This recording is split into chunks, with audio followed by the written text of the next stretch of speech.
आता आपण या 6व्या अध्यायाकडे वळूया. हा पूर्ण अध्याय जो आहे किंवा हा स्कंद जो आहे तो चंद्रवंश आणि सूर्यवंश याचा परिचय करून देणारा हा पूर्ण स्कंद आहे, 9वा स्कंद. आता आहे ते इक्ष्वाकू वंशाचे वर्णन, त्यानंतर मांधाता राजा आणि सौभरी ऋषींची कथा यामध्ये आहे. आता हे जे अंबरीष आहेत, अंबरीषाचे 3 पुत्र होते, विरूप, केतुमान आणि शंभू असे ते 3 पुत्र होते. विरूपः केतुमाशंभुर अंबरीषसुतास्त्रयः, त्रय म्हणजे 3, असे 3 विरूपात पृषदोश्वभूत तत्पुत्रस्तु रथितरः. आता विरूप हा जो पुत्र होता त्याचा पृषदश्व आणि पृषदश्वाचा पुत्र रथितर नावाचा राजा झाला. हा रथितर राजा जो आहे त्याचं कथानक या ठिकाणी दिलेलं आहे. या राजाला काही संतान नव्हतं. आता यांच्या घराण्याचे कुलगुरू जे होते ते अंगिरा ऋषी होते. अंगिरा ऋषींना त्याने प्रार्थना केली, कारण हा रथितर जो आहे तो निपुत्रिक होता. तर अंबरीष या अंगिरा ऋषींच्या आशीर्वादाने या रथितराला त्याच्या पत्नीपासून ब्रह्मतेजाने संपन्न असे अनेक पुत्र झाले, असं या ठिकाणी लिहिलेलं आहे. आता तो रथितराच्या पत्नीपासून ते झाले, म्हणजे रथितराचेच पुत्र होते, पण रथितराचं जे गोत्र होतं तेच गोत्र आता मुलांनासुद्धा असायला पाहिजे. पण अंगिरस ऋषींच्या कृपेने हे झाल्यामुळे या सगळ्या मुलांचं गोत्र अंगिरस असं म्हणवलं गेलं पुढे. आणि हे सगळे रथितराच्या वंशाचे श्रेष्ठ असे पुरुष होते, कारण क्षत्रिय आणि ब्राह्मण अशा दोन्ही वर्णांचा या ठिकाणी संगम झालेला होता. आता पुन्हा ही कथा येते की एक वंश आहे इक्ष्वाकू, रामाच्या वंशाचे मूळ पुरुष इक्ष्वाकू, ते घराणं आहे. सूर्यवंश आहे. तर इक्ष्वाकूच्या ठिकाणी आता पुन्हा एक गोष्ट या ठिकाणी येते. विज्ञानाच्या दृष्टीने आपल्याला ते थोडंसं वेगळं वाटतं, आश्चर्यचकित करणारं वाटतं, पण जे आहे ते आपण ग्रहण करणं, श्रद्धाभाव जो आहे तो अत्यंत महत्त्वाचा आहे. इथे असं दिलेलं आहे, एकदा मनुच्या शिंकण्याने त्यांच्या नाकातून इक्ष्वाकू नावाचा पुत्र उत्पन्न झाला. भगवंताचा कसे अवतार होतात, कसे ते घराणं पुढे येतं, त्याचं हे उदाहरण आहे. आणि या इक्ष्वाकूचे 100 पुत्र होते. त्यामध्ये 100 पुत्रांची नावंसुद्धा दिलेली आहेत, पण थोडक्यात दिलेली आहेत. त्यामधले 3 पुत्र जे आहेत ते महत्त्वाचे आहेत. विकुक्षी, निमी आणि दंडक असे 3 पुत्र होते. त्यानंतर 25 पुत्र जे आहेत त्या 25 पुत्रांना आजच्या आपल्या हिंदुस्थानाच्या उत्तरेकडील भाग त्यांना ते राजा म्हणून ते राहिले. 25 पुत्र दक्षिणेकडे राहिले आणि जे धाकटे होते ते सुद्धा त्या ठिकाणी आहेत. आणि 47 पुत्र जे आहेत ते 47 पुत्रांना दक्षिणेकडे पाडतात, म्हणजे 25 पूर्वेकडे, 25 पश्चिमेकडे. आणि जे 3 पुत्र होते त्यांची नावं या ठिकाणी दिलेली आहेत. महत्त्वाचे जे 3 आहेत ते इक्ष्वाकू राजाचा जन्म झाला आणि त्याच्या पुत्रांचा वंश आपण पाहत आहोत. ते 25 पुत्र आर्यावर्ताच्या पूर्व भागाचे आणि उरलेले 25 हे पश्चिम भागाचे असे ते राजे झाले. आणि उरलेले 47 जे आहेत ते दक्षिण भारताच्या भागामध्ये त्या प्रांताचे अधिकारी झाले. एकदा अष्टका श्राद्ध करायचं होतं आणि त्यावेळेस या इक्ष्वाकूने आपला थोरला मुलगा जो आहे विकुक्षी याला आज्ञा केली. आता त्या काळामधले यज्ञ जे आहेत किंवा श्राद्ध जे आहेत तेव्हा पशूंचा बळी देण्याची प्रथा त्या काळामध्ये होती. आणि म्हणून म्हणतात, विकुक्षे तू आता जंगलामध्ये जाऊन श्राद्धासाठी म्हणून योग्य अशा पवित्र पशूचे मांस आण, असं म्हणून त्याला आज्ञा केली. हे विकुक्षी जे आहे ते आता तथेति स वनम गत्वा, तथेति, ठीक आहे मी जातो, वडिलांची आज्ञा म्हणून ते विकुक्षी आता जंगलामध्ये गेले. श्राद्धासाठी दिवसभर फिरले आणि अनेक पशूंची त्यांनी शिकार केली. आणि एवढं दिवसभर फिरल्यामुळे विकुक्षी राजासुद्धा आता थकलेला होता, भूक पण खूप लागली होती. आणि त्यांनी जे आणलं, जे पशु आणले त्यामधले एक ससा होता आणि त्या ससाचं मांससुद्धा या राजाने स्वतःच खाल्लं विकुक्षीने. आणि उरलेल्या सगळ्या गोष्टी आणून त्या ठिकाणी पित्याला दिल्या. आता हे पाहताना मला असं वाटतं, जसं आमचं लहानपणचं आहे, की खेड्यामध्ये असताना पिशवी घेऊन जात होतो आणि मग त्या दुकानदाराला सांगायचं, आईने सांगितलं की शेंगदाणे द्या, पण शेंगदाणे पिशवीमध्ये द्या. असं असं मी पण सांगत होतो. कशासाठी? कारण ते येताना त्याच्यातले 10 शेंगदाणे खायला मिळतात म्हणून. तर असं आम्ही करत होतो. आता हे वाचल्यावर असं म्हणतो की ते सुद्धा आपण तसं पापच केलेलं आहे. कारण ते शेंगदाणे घरात आणून दिल्यानंतर मग गुरुवार असेल, एकादशी असेल, त्या ठिकाणी त्याचा वापर होतो. पण आपण ते खाल्लेले असल्यामुळे ते भगवंताच्या नैवेद्यासाठी मान्य नाही. हे आता 75व्या वर्षी आता समजायला लागलं. तर भिकुक्षीने असं ते मांस खाल्लेलं होतं आणि उरलेलं सगळं आणून दिलं. तेव्हा त्या यज्ञासाठी असलेले, अष्टका श्राद्धासाठी असलेले जे गुरुजी होते, त्यांनी हे जाणलं आणि हे म्हणतात की हे मांस जे आहे ते दूषित आहे, श्राद्धासाठी अयोग्य आहे. ज्ञात्वा पुत्रस्य तत्कर्म गुरुणाभीतं नृपः देशान्निर्सार यामास सुतं त्यक्तविधिं वृषा. राजाला खूप राग आला आणि त्याने त्या भिकुक्षीला, आपल्या पुत्राला देशातून बाहेर घालवले, आपल्या हद्दीतून बाहेर घालवले. वडिलांच्या त्या कुपित होण्यामुळे दुःखी होऊन भिकुक्षी आपलं राज्य सोडून बाहेर निघून गेला. त्यानंतर इक्ष्वाकूने आपले गुरु वसिष्ठ यांच्याबरोबर ज्ञानविषयक चर्चा केली आणि योग मार्गाने त्याने शरीराचा त्याग केला आणि परमपद प्राप्त करून गेले. आता हे भिकुक्षी म्हणजे शशाद असं त्यांचं नाव, शशादसुद्धा आहे. आता या जो भिकुक्षी होता, जंगलामध्ये जो निघून गेला, त्याला ही गोष्ट समजली की आता आपले वडील गेलेले आहेत, म्हणून तो पुन्हा आपल्या राज्यामध्ये परत आला आणि परत येऊन त्यांनी त्या ठिकाणी पुन्हा आपला राज्यकारभार तो पाहू लागला. मोठमोठ्या यज्ञाने भगवंताची आराधना केली आणि मग त्याचं नाव शशाद असं पडलेलं आहे. या भिकुक्षीचा जो एक मुलगा होता, त्याचं नाव होतं पुरंजय. या पुरंजयाचं आता थोडक्यामध्ये आख्यान आहे. पुरंजयस्तस्य सुत इंद्रवाह इति रीतः ककुत्स इति चाप्युक्त शृणु नामानि कर्मभिः. याचे 3 नाव होते, पुरंजय, इंद्रवाह आणि ककुत्स. आपण म्हणतो काकुत्सम करुणार्णवम गुणनिधिं विप्रप्रियम धार्मिकम. काकुत्सम जे आहे ते ककुत्साची कथा आपण या ठिकाणी पाहतो. भिकुक्षीचं हे, या भिकुक्षीचा जो पुत्र आहे पुरंजय, याचे हे नाव आहे. इंद्रवाह, ककुत्स आणि पुरंजय असे 3 नावं आहेत.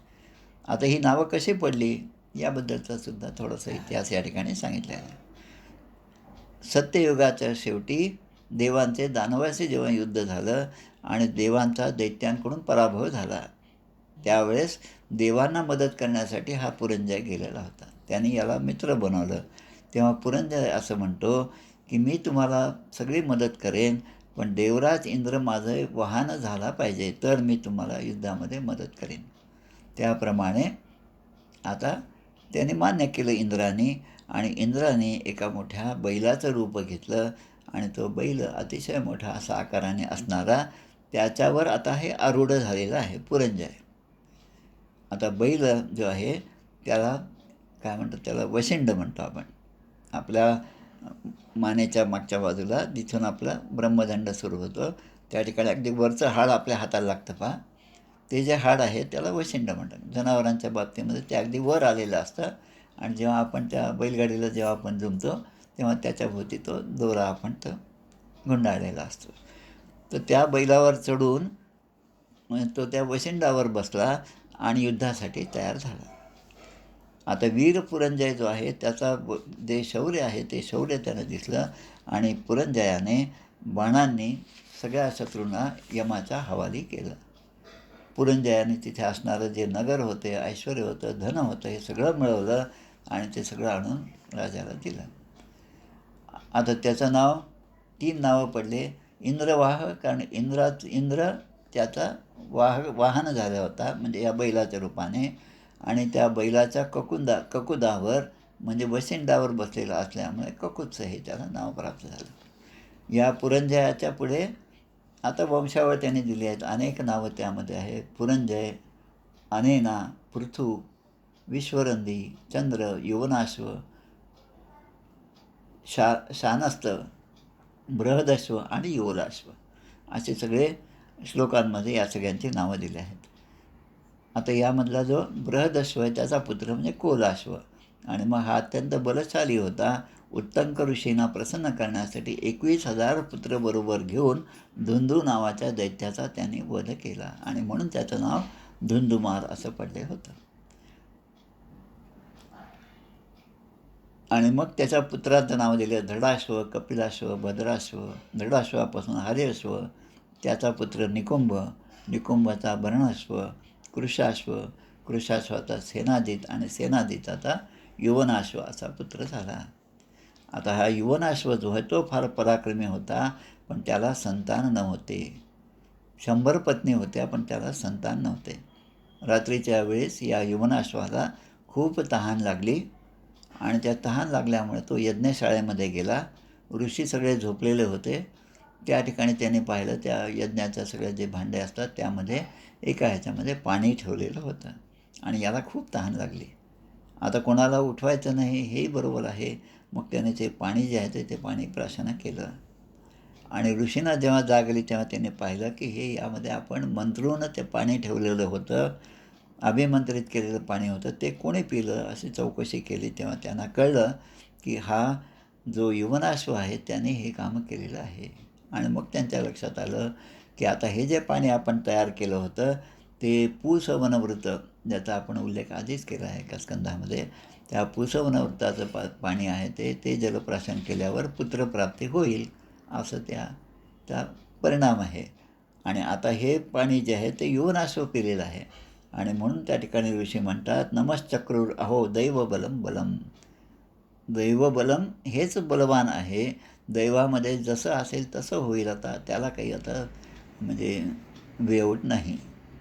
आणि म्हणून या यथाकाल ततःकाल उपावृत्ते कुक्षिम निर्भिद्य दक्षिणम. दक्षिण म्हणजे उजव्या बाजूच्या पोटाचे आजच्या भाषेमध्ये शस्त्रक्रिया केली, आजच्या भाषेमध्ये सिझरियन झालं आणि मग मूल जन्माला आलं. हे जसं झालेलं आहे तसं या युवनाश्व पुरुषाचा पोटाचं फाडल्यानंतर त्यामधून एक चक्रवर्ती राजा उत्पन्न झाला असं वर्णन या ठिकाणी दिलेलं आहे. युवनाश्वस्य तनय चक्रवर्ती जजानः असा तो उत्पन्न झाला. आता पुढे देतात कम धास्यती कुमारयम. आता हा मुलगा तर झाला, आता याला दूध कोण देणार हा प्रश्न पडला. आणि तेव्हा इंद्र जो आहे तो इंद्र होतेच त्या ठिकाणी. इंद्र त्यांना म्हणतात की माम धाता. माम धाता म्हणजे तो आता माझं दूध पिईल असं इंद्राने म्हटलेलं आहे. आणि पुत्रा तू रडू नकोस असं त्या लहान मुलाला ते म्हणतात. आणि मग इंद्राने आपली तर्जनी जी आहे ती त्या लहान बाळाच्या तोंडामध्ये घातली आणि ते मुलगा एकदम शांत झाला. आजही आपण पाहतो लहान मुलाचा जन्म झाल्यानंतर मुलगा मुलगी असो त्या ठिकाणी जेव्हा आपण जातो तेव्हा ते चांदीच्या सोन्याच्या चमच्याने मध जे आहे ते त्याला आपण चाटवतो. आणि अशाच गोष्टी अनेक झालेल्या आहेत, पुढे पण झालेल्या आहेत. आमचे भगवान श्रीधर स्वामी सज्जनगडावर असताना गदी माडगुळकर त्या ठिकाणी गेले आणि तेव्हा त्यांनी ते येणार आहेत हे त्यांनी आत्मज्ञानानेच जाणलं. आणि ते म्हणतात की आता फार मोठे कवी आपल्याकडे येणार आहेत, तर त्यांच्यासाठी ते आज जी आपण कमान पाहतो टिळकांची कमान, ते टिळकांच्या नावाने जे आहे तिथपर्यंत ते बाहेर आले आणि यांचं स्वागत केलं. त्यांच्या खोलीमध्ये त्यांना नेलं आणि त्यांच्या जिभेवर ओम असा अक्षर श्रीधर स्वामींनी गदी माडगुळकरांच्या जिभेवर काढलेलं आहे. आणि ते म्हणतात तुमच्याकडून आता खूप मोठी अशी काव्यरचना होणार आहे. आणि त्यानंतर हे जे गीतरामायण जे आहे ते गदी माडगुळकरांनी रचलेलं आहे. तसं या ठिकाणी या मुलावर हा जो कोणाचा मुलगा आहे तो युवनाश्वाचा मुलगा जो जन्माला आला त्याला इंद्राने त्याच्या तोंडामध्ये आपली करंगळी तर्जनी घातलेली आहे आणि इंद्रयागातून तो जन्माला आलेला आहे. आणि मग त्याचं नाव जे आहे ते त्याचं नाव जे ठेवलं ते मानधाता. आणि दुसरं नाव त्याचं म्हणजे त्रसद्यसू. त्रसद म्हणजे की जो रावणासारखे दस्यू म्हणजे लूटमार करणारे रावणासारखे ते सुद्धा त्याला भीत होते. युवनाश्वाचा पुत्र म्हणजे मानधाता. आता मानधाता मोठा झाला, तो जरी आत्मज्ञानी होता तरी पण दक्षिणायुक्त यज्ञाने त्याने स्वयंप्रकाश, सर्व देवस्वरूप, सर्वात्मा तसेच इंद्रियातीत अशा यज्ञांची आराधना केली, प्रभूची आराधना केली. यज्ञसामग्री वगैरे सगळं त्याने गोळा करून हे सगळं केलं. त्याचं राज्य किती मोठं होतं त्याचं या ठिकाणी उदाहरण दिलं. यावत सूर्य उदयती स्म यावत चंद्र प्रतिष्ठितम, म्हणजे ज्या ठिकाणाहून सूर्याचा उगव होतो म्हणजे पूर्वेकडे, त्या ठिकाणापासून सूर्याचा अस्त जिथे होतो. आता कुठे होतो ते सांगता येत नाही. ते जसं जसं विस्तार वाढत जातो तसं या मांधात्याचं मोठं राज्य होतं, म्हणजे जवळपास पूर्ण पृथ्वी त्याच्या आधिपत्याखाली होती. या मांधात्याची पत्नी जी होती तिचं नाव होतं बिंदुमती. शशबिंदूची ती मुलगी होती बिंदुमती. आणि मांधाता आणि ही बिंदुमती हिच्यापासून 3 पुत्र झाले. त्यांचं नाव पुरुकुत्स, अंबरीश आणि मुचकुंद. आता हे अंबरीश वेगळे. आता इतके नावं असल्यामुळे काही ना काही रिपीट होणारच. म्हणजे आपण king George first, king George second, third, fourth, fifth आपण सगळं ते इंग्लंडच्या इतिहासामध्ये आपण पाहिलं. तसं या ठिकाणी हे 3 पुत्र होते, पुरुकुत्स, अंबरीश आणि मुचकुंद. आता या मुचकुंद ऋषींची कथा पुन्हा आपल्याला दशमस्कंदामध्ये भगवान श्रीकृष्णाच्या चरित्रामध्ये येणार आहेच. आणि त्या व्यतिरिक्त या 3 मुलांच्या व्यतिरिक्त त्यांना 50 कन्या झाल्या. कोणाला? मांधाता आणि ही बिंदुमती यांना 3 मुलं आणि 50 कन्या झाल्या. आता दुसरीकडे परम तपस्वी असे सौभरी ऋषी होते. खूप मोठी तपश्चर्या केली, आयुष्यभर नित्यनेमाने निष्ठेने सगळी तपश्चर्या केली, अनेक मंत्रांचा जप केला, सिद्ध केलं, सगळं केलं. पण एके दिवशी पाण्यामध्ये ते आसन मांडून बसलेले असताना, आता पाण्यात कसं आसन मांडतात याचं एक उदाहरण आत्ताच आपण पंतप्रधान मोदींच्याकडून पाहिलेलं आहे. आपण त्या द्वारकेला जेव्हा ते गेले तेव्हा ते सगळं ते सूट घातलं आणि त्या ठिकाणी आतमध्ये तळाशी जाऊन ते ध्यानस्थ बसलेले आहेत. हे चित्र आपण आत्ता पाहिलं आपण. तसं ते त्या ठिकाणी बसलेले होते. ते बसलेले असताना त्यांच्या डोळ्यापुढे एक दृश्य त्यांनी पाहिलं की एक मत्स्यराज, एक मासोळी आणि एक मासा यांचा प्रणय जो आहे तो त्यांनी त्यांच्या डोळ्यापुढे पाहिला. आणि ते पाहिल्यानंतर यांच्या मनामध्ये आलं की आपण सुद्धा लग्न करावं.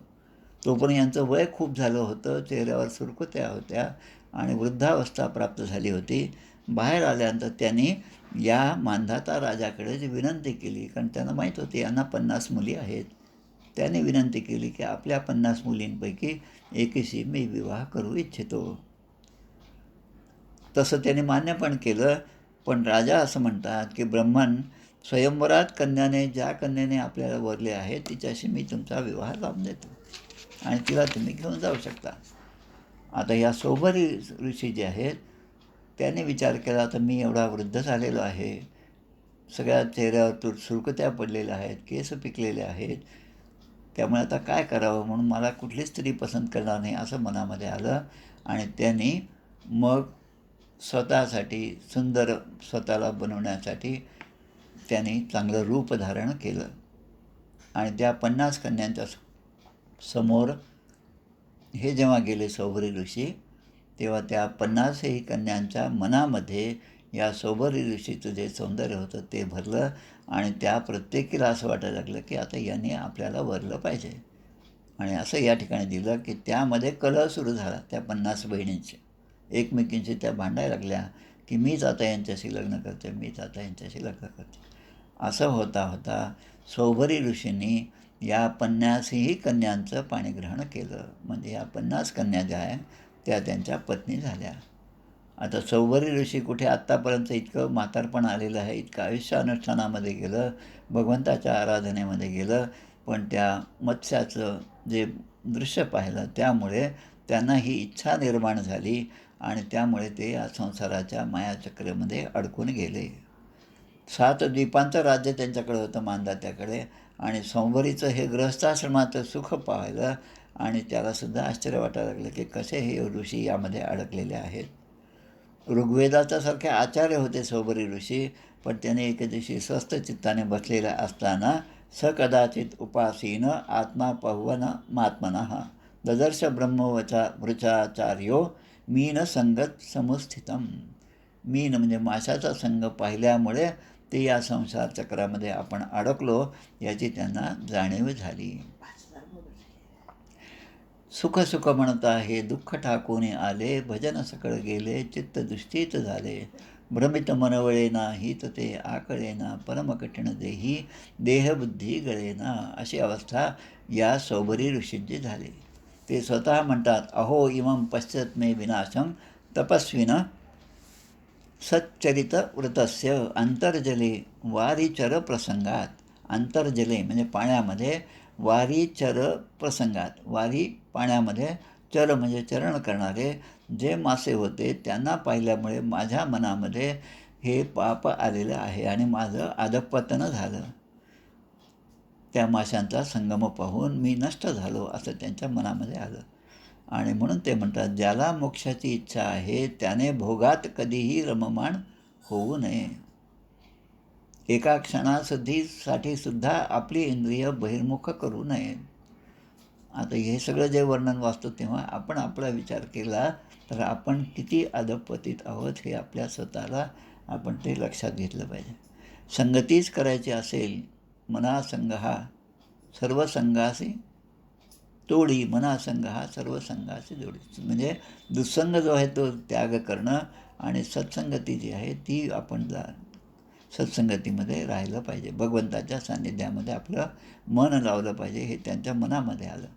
आणि हे ऋषी जे आहेत तपश्चर्येमध्ये मग्न झाले, पण त्यांच्या मनामध्ये हे सगळं माशांचं सगळं आल्यामुळे ही सगळी अशी माझी बुद्धी भ्रष्ट झाली असा विचार ते त्या ठिकाणी बसून करू लागले.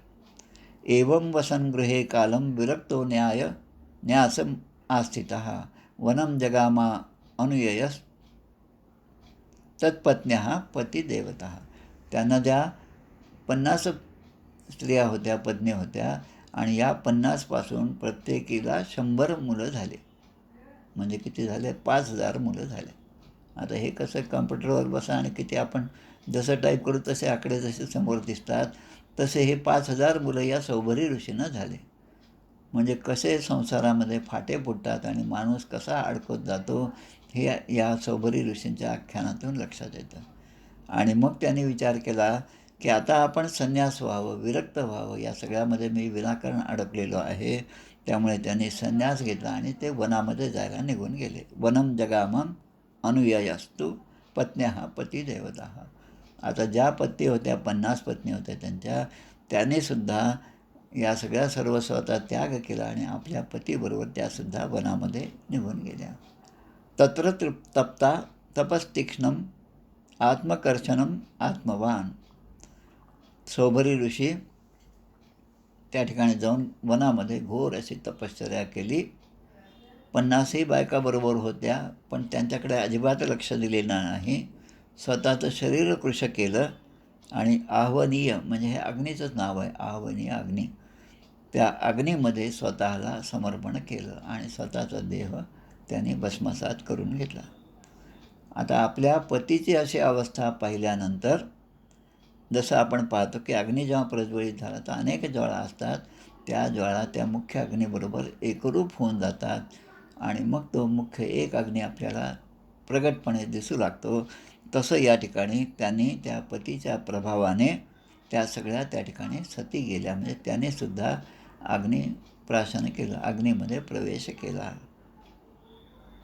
याप्रमाणे या सौभरी ऋषींचं आख्यान या ठिकाणी दिलेलं आहे. सौभरी ऋषी कोणत्या कुळाचे होते हे सगळं या ठिकाणी आलेलं आहे. असं या ठिकाणी इति श्रीमद्भागवते महापुराणे पारमहंस्यां संहितायां नवमस्कंदे सौभर्याख्याने षष्ठोध्याय. हा 6वा अध्याय जो आहे तो या ठिकाणी पूर्ण होतो. आता 7वा अध्याय जो आहे आपण उद्या पाहणार आहोत. त्यामध्ये राजा त्रिशंकू आणि हरिश्चंद्राची कथा आहे. आता हरिश्चंद्र म्हटलं की आपण काशीला पोचलो जवळपास. त्रिशंकूची कथा आहे आणि हरिश्चंद्राची कथा आहे. उद्यासुद्धा आपल्याला असेच 2 अध्याय घ्यायचा आहे. उद्या एक अध्याय 27 श्लोकांचा आहे आणि दुसरा अध्याय 31 श्लोकांचा आहे. आता वैशाखनंतर ज्येष्ठ महिना येईल. ज्येष्ठ महिन्यामध्ये आपण पाहतो सुरुवातीला जे आहे गंगावतरण, गंगेचं प्रगटीकरण जे आहे ते आहे. आणि त्याच दरम्यान आपली आता सध्या सुट्टी आहे या सत्संगाला 7 तारखेपर्यंत. आणि 8 तारखेला जेव्हा आपण सगळे भेटणार आहोत त्यावेळेस पुन्हा आपला अध्याय जो आहे तो गंगावतरणाचाच अध्याय असणार आहे. जय जय रघुवीर समर्थ. या 9व्या स्कंदाचे 6 अध्याय आपले आज पूर्ण झाले. एक मिनटं, आरती करूया आपण.